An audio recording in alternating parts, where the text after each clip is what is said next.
In my book recently, I wrote about why I don't like to put labels on horses. Things like the rearing horse, the left brain horse, the chestnut mare, the sensitive horse, the dull horse. I'm sure you can think of plenty more.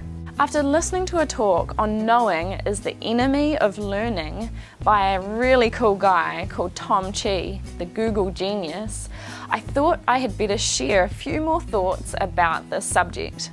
So why don't I like labels? Sure, it may make things easier to categorize our horses, or anything else for that matter, but it's actually a very lazy way of doing things instead of questioning why is my horse like this and finding a resolution for it.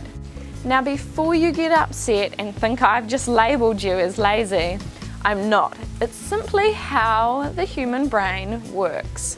So I want to take you through a little test to help you understand this. Now this is something that I use every day. A rope halter. Now just think for a moment. When I said that I was going to do a little test, your brain activity probably went through the roof, especially if you're a little annoyed at me calling you lazy. And as I reached down for this, you were probably wondering, what is she going to get? What is she going to test us on? But as soon as I showed you my rope halter, your brain activity probably dropped right down, and you may have even had a few feelings accompanying that as well. Why?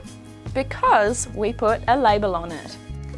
But when we take away that label, we start to ask questions. Think back to the time you first saw a rope halter. You wanted to know how it went on the horse, how to untangle it, what the knots did, how they worked on the horse's pressure points, how to tie it properly, and you probably got that wrong quite a bit.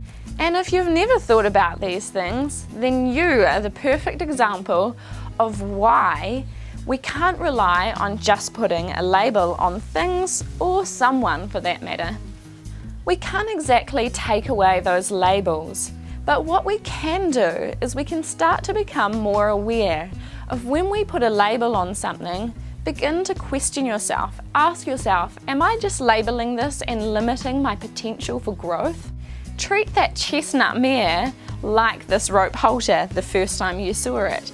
You wanted to figure out all the ins and outs of it, how it worked and why it worked.